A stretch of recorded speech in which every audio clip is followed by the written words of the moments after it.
toda su experiencia, todo su valioso legado y su ejemplo también de luchador, ¿verdad? Indomable. Sabes que murió en las trincheras de la revolución, ¿verdad?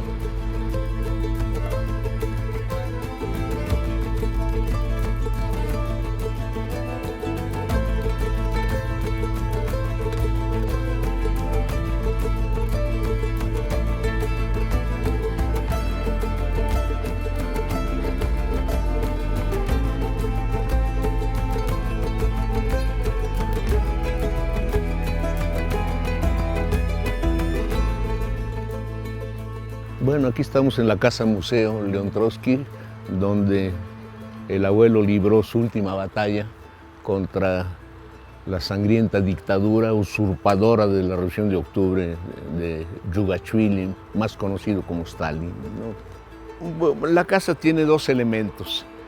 La parte antigua, que ya existía, ¿verdad? Cuando llegaron a esta casa, que nada más se reconstruyó los pisos, en fin. Y la parte nueva que se hizo, que son los cuartos estos, que era donde vivían los guardias. Ahí vivían los guardias, los camaradas. Y llegamos a esta casa, ¿no? Que una familia llena de calor, ¿verdad? El abuelo y Natalia, una especie de patriarcas, rodeados de todos jóvenes camaradas. Y aquí, pues sí, fue un país lleno de luz, de color, un ambiente, pues sí, muy cálido. Pero sí, poco duró, desafortunadamente poco duró, ¿verdad? Este estallido de vida. Sí.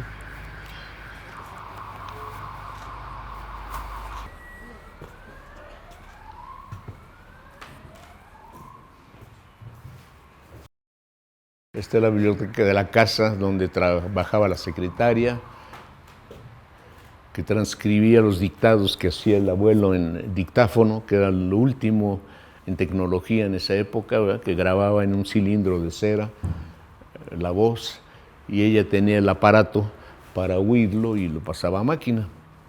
Y luego había una especie de torno con una cuchilla que limpiaba ese cilindro, le quitaba la parte grabada y quedaba otra vez para nueva grabación. Aquí está la máquina de escribir en inglés que se usaba en esa época, y libros también.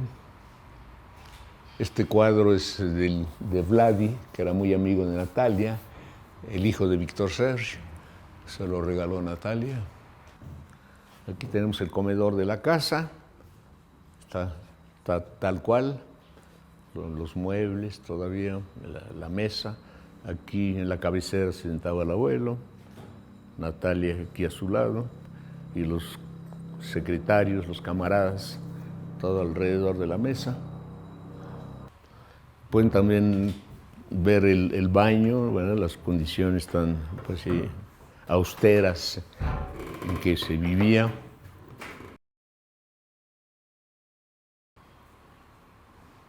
Siempre había grandes carencias económicas, ¿verdad? Y vivíamos, pues sí,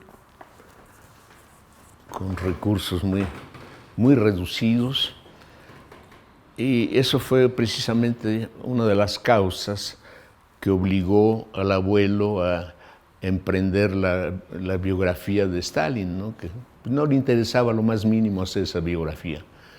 Él tenía mucho más interés en terminar la de Lenin, de la que ya había hecho La Juventud, pero pues precisamente por esas carencias económicas no pudo rechazar una oferta muy atractiva de Harper and Brothers por la hechura de la biografía de Stalin. Y no hay ninguna duda de que al ponerse a trabajar en esta obra, pues apresuró su asesinato, ¿verdad? Tan así que Sheldon Hart continuamente, el agente infiltrado, continuamente le preguntaba a la secretaria, ¿verdad?, que cómo iba la biografía, qué tan avanzada. Porque, digamos, es muy interesante mostrar, más que la personalidad de Stalin, pues ya todos la conocemos, ¿no? Brutal, criminal, asesino, pero el entorno histórico en que pudo un personaje de esas características llegar a acumular un poder como nadie lo había tenido en la historia, ¿no? Entonces, todo ese aspecto socioeconómico, político, es extremadamente interesante. ¿Sí? La aportación de Trotsky a la causa marxista es única, ¿verdad? Y extremadamente vasta, pero quizás su papel más importante fue estudiar este proceso que surgió tras de la Revolución de Octubre, que fue el termidor, que fue el bonapartismo, la contrarrevolución burocrática encabezada por Stalin. Nadie como él estudió este proceso, del estudio de la degeneración de la Revolución de Octubre por la burocracia encabezada por Stalin, puede convertirse en una especie de vacuna para que otros procesos revolucionarios o gestas de ese tipo no caigan en estos mismos movimientos, en estos mismos retrocesos, como sucedió desafortunadamente en octubre, ¿no? Indiscutiblemente León Trotsky fue uno de los revolucionarios más completos que se han dado en la historia, porque participó en todas las facetas, en todas las etapas de ese proceso, desde desarrollar las armas ideológicas, participar en ella, llevarla a la victoria junto a Lenin y finalmente la etapa que él consideró la más importante, defender esta revolución contra la burocracia usurpadora, ¿no? Encabezada por Stalin. Pero entonces también surgieron repentinamente problemas muy serios, hasta riesgosos. En esa época se llevaron a cabo los siniestros procesos de Moscú, donde Stalin asesinó a todos los bolcheviques, a todos los compañeros de Lenin, y Trotsky y su hijo León Sedov eran los principales acusados en esos procesos. Se organizaron los contraprocesos de Moscú, aquí en México, lo que también se llamó la Comisión Dewey, ¿no? Porque fue encabezada por el filósofo educador John Dewey, ¿no? Muy renombrado. Y en esos contraprocesos, Trotsky aportó todos sus archivos y demostró en forma ineludible la total falsedad, inconsistencia de todas las acusaciones vertidas en esos procesos. Es más, Trotsky públicamente declaró que si se le demostraba el más mínimo de estos cargos de los procesos de Moscú, él se entregaría a los pelotones de ejecución de la GPU soviética, cuyo veredicto fue que los procesos de Moscú fueron lo que llaman los americanos un frame-up, falsas acusaciones para implicar, fabricar víctimas, sí. Y quedó pues demostrado para la historia, ¿verdad?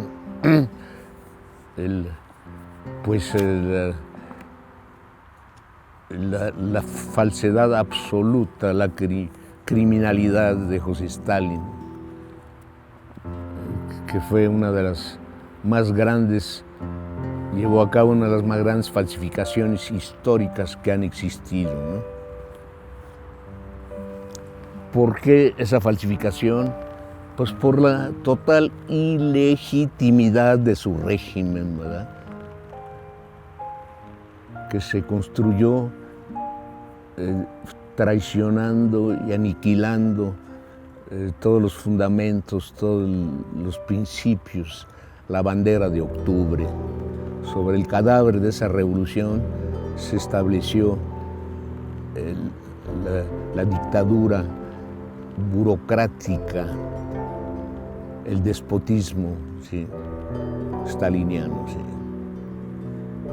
Y para afianzar ese espurio régimen, pues tenía que recurrir a una total y absoluta falsificación de la historia, ¿no? Trotsky fue borrado de las fotografías históricas, desapareció en todos los textos, todos los libros de historia, y fue cubierto de toda una serie de falsas acusaciones como agente del imperialismo, y se le cambiaba de acuerdo con los vaivenes y bandazos que daba Stalin en su política internacional. Así también le cambiaba a los dueños del espionaje que supuestamente lo contrataban, ¿verdad? Inicialmente era un agente de Hitler, pero cuando vino el pacto con Hitler, automáticamente lo convirtieron en agente de Estados Unidos, de Francia y de Inglaterra. Ahí está la fotografía de la mayoría de los que ejecutó Stalin, y algunos también que murieron, vaya, de muerte quizás natural, pero él es el único superviviente, ¿no?, de todo este grupo de bolcheviques. Ahí lo dicen, ¿no? Stalin, el verdugo, el ejecutor, es el único que permanece. El Estado Mayor de Lenin, ¿sí?, Stalin es el único que permanece, el verdugo Stalin. Sí, sí, aquí tenemos fotografías de Lev Davidovich Bronstein, más conocido como León Trotsky, en diferentes etapas de su vida, ¿no?, de su infancia, ya en la Revolución Rusa. Aquí hay una foto muy famosa que fue un ejemplo característico, una muestra muy grande de lo que fue la falsificación de Stalin, porque él difundió esta misma fotografía, pero borrando a Trotsky, que estaba al lado. ¿Sí? Pues aquí tenemos fotografías de su exilio, ¿verdad? Aquí las fotos son de Turquía, esas ya son en Noruega. Esto parece que fue en Alma-Ata. Bueno, aquí lo vemos con varios de los camaradas. A la izquierda está Rudolf Clement, que fue asesinado en Francia y su cuerpo descuartizado se encontró en el Sena. Y a continuación, el que sigue, no recuerdo muy bien quién es, pero después está Jeanne, que fue la esposa de Raymond Molinier y después fue compañera de Leon Sedov, del hijo de Trotsky. En la derecha está Sarah Jacob, una norteamericana muy cercana a la familia, y abajo está Van Egenurt, uno de los secretarios más leales que tuvo el abuelo, ¿no?, que lo siguió hasta México. Desde Turquía lo siguió hasta México, ¿sí? Y luego se dedicó a las matemáticas, se convirtió en un matemático brillante, ¿sí? Esto también es en Prínquipo. Aquí tenemos Jeanne, la que fue compañera de Leon Sedov, Margarita Rosmer, Alfred Rosmer, que es el matrimonio que me trajo aquí a México, con los abuelos. Pues este es muy interesante, es Erwin Wolf, uno de los colaboradores muy estrechos del abuelo que fue asesinado en España, ¿no?, él, por la GPU. Fue de las víctimas también. Pues sí, este es el gorro del Ejército Rojo. Es el mismo que vemos en las fotografías, ¿verdad? El abuelo, cuando los jóvenes camaradas norteamericanos me hablaban, les indicaban, no le hablen de política. Al contrario, creo que me quería mantener al margen de... No le hablen de política ciega. Y aquí fue donde pues, Trotsky libró su última batalla, ¿verdad?, contra el stalinismo. Y aquí, pues, tras de un primer atentado, La madrugada del 24 de mayo, dirigido por el pintor Álvaro Siqueiros, que milagrosamente falló gracias a los rápidos reflejos de Natalia, que a los primeros balazos y tiros tiró al abuelo de la cama y lo arrinconó en una esquina oscura. Lograron salvarse, ¿verdad?, de este atentado. Y aquí podemos pasar al dormitorio de los abuelos. Aún se aprecian algunos impactos de Thompson, con los que rociaron la recámara a los estalinistas. Dispararon desde 3 ángulos: de la puerta del despacho, desde la recámara donde yo dormía y desde el jardín también, sí.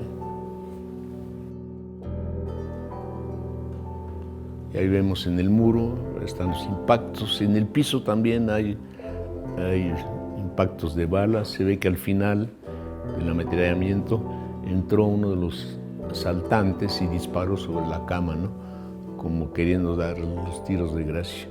Pero gracias a la oscuridad, ¿verdad?, pues no se dio cuenta que no estaban los cuerpos ahí.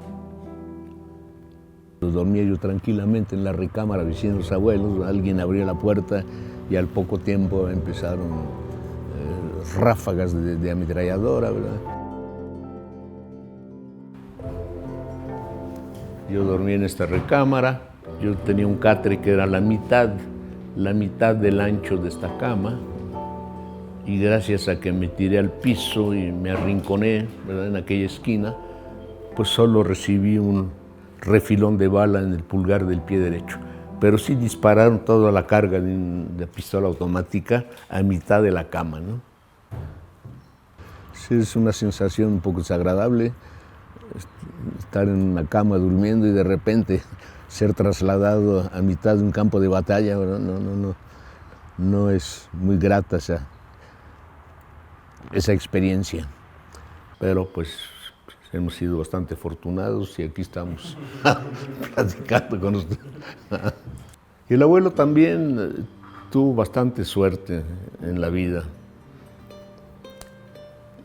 Salió con vida en el primer atentado, y también hay una anécdota de la Revolución Rusa, cuando la batalla de Kazán, el Danubio, que la situación se puso muy difícil, estaba casi ganando la batalla el ejército blanco, llegó con el tren militar. Sí, se logró pues salvar la situación y controlar, sí. Y resulta que a última hora hubo un cambio en el recorrido del tren, cosa por azar, por situaciones estratégicas, requerían que Trotsky fuera en otra dirección. Y posteriormente se averiguó que el recorrido inicial estaba dinamitada la vía. Así que también ahí salvó su vida por una buena estrella que la acompañaba. Hay un dato importante, ¿verdad? Tras de ametrallar las recámaras, al final llegó alguien con unas bombas incendiarias y trataron de quemar estos armarios, ¿no? Ellos pensaron que los archivos de Trotsky estaban guardados en estos armarios, ¿no? Y como dijo el abuelo, ¿no?, esa era la tarjeta de visita de Stalin, porque a nadie más que a él le podía interesar quemar los archivos, ¿no? Aquí estamos en la entrada original de la casa, que se conocía entonces como Viena 19. Bueno, hay que aclarar que esta puerta metálica con control eléctrico desde el garitón de allá arriba no es la original, ¿no? Se hizo después del primer atentado. Este es el garage donde se guardaban los dos coches de la casa.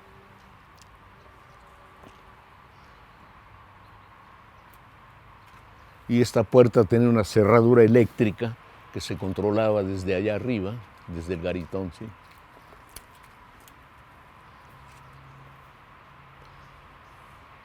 Ya la vida se hizo más carcelaria, más encerrada, ¿verdad? Y fue cuando los camaradas trotskistas de Estados Unidos hicieron una colecta, compraron la casa, se hicieron las obras de fortificación, ¿verdad? Se tapiaron ventanas, puertas, se hicieron garitones, se mejoró el armamento, pero el abuelo era muy escéptico en cuanto a esas medidas. Tenía la certeza que el siguiente atentado no iba a ser una repetición, vaya, del 24 de mayo.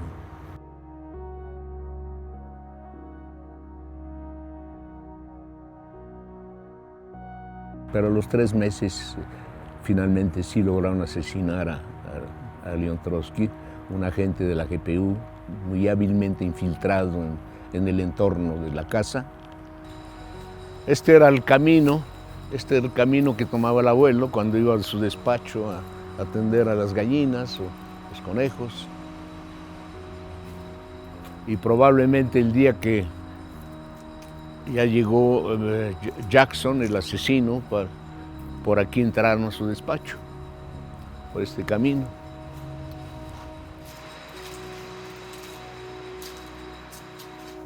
Pues yo llegué como a la media hora de regresaba yo de la escuela, de que había acontecido el último atentado, y entré precisamente aquí a la biblioteca, ¿no?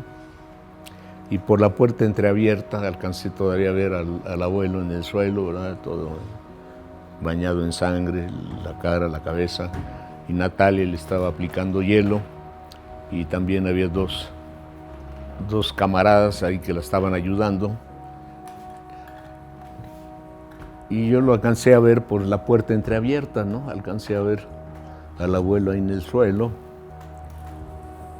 Y es más, al oír mis pasos en la biblioteca, les indicó a los camaradas: mantengan a Sieva, al niño, alejado, no debe de ver esta escena, ¿no? Esto pinta de cuerpo entero a la calidad humana de León Trotsky, un individuo moribundo que todavía se preocupa para que el niño no sufra un trauma, ¿verdad? Presenciar, ¿verdad?, esa escena de tanta violencia, ¿no? Y también anteriormente, según narraron después los camaradas, cuando oyó los quejidos del asesino que estaba sujetado por uno de los guardias, también les alcanzó a decir: no lo maten, debe hablar. Y tuvo mucha razón, ¿no? Fue mucho más fácil, ¿verdad?, desenredar toda la trama y demostrar que pues todo venía ordenado desde el Kremlin, ¿verdad?, por Stalin. Ya no hay ninguna duda al respecto, ¿verdad? La incógnita era siempre para el abuelo y Natalia por dónde y cuándo vendría el siguiente atentado, el siguiente ataque. Y todas las mañanas, cuando abrían los pesados portones de hierro, ¿verdad?, el comentario en Natacha: nos han dado un día más de vida. Tan así que cuando sufrió el atentado final, quedó parado en el marco de la puerta que da al comedor. Y tenía la cara ensangrentada, los lentes rotos, y apresuradamente se le acercó Natalia.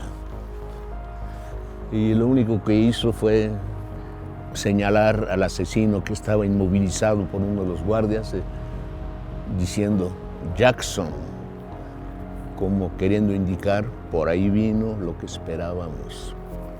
Ya fue demasiado tarde. Al día siguiente, pues ya se detuvo el corazón del abuelo y falleció. Y aquí estaba su despacho, donde trabajaba, ¿sí? Y aquí fue donde sufrió, pues precisamente el atentado final, donde perdió la vida, ¿no? En esta mesa, sí. En la segunda visita que le hizo el asesino, ¿verdad? Con un supuesto artículo que quería que le revisara. En el momento que el abuelo se inclinó para ver el texto, entonces el agente de la GPU, pues, con un piolet de mango recortado le pegó en la cabeza, ¿sí? Y aquí tenemos el monumento ahora que hizo Juan O'Gorman a los pocos años de la muerte del abuelo. Y ahí están las cenizas de Trotsky, y posteriormente también se incorporaron las de Natalia Sedova, ¿no? Que murió en Corbeil, cerca de París, a principios de 1962 falleció.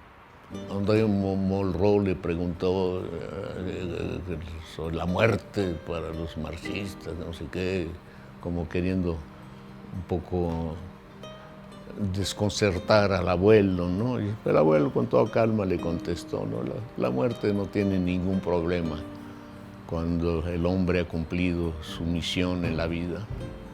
Pues sí, Trotsky murió en las trincheras de la revolución, ¿verdad? El aporte de Trotsky realmente es gigantesco. Como actor primordial y más importante, junto a Lenin en octubre, al mismo tiempo fue un testigo privilegiado, ¿no? Porque él participó en todos los acontecimientos. Entonces, pues su testimonio es extremadamente valioso, ¿no? en todo este capítulo. Y pues su aporte al arsenal revolucionario es grandísimo y grandioso. Toda su experiencia, todo su valioso legado y su ejemplo también de luchador, ¿verdad? Indomable, que nunca cedió ante la adversidad, las amenazas.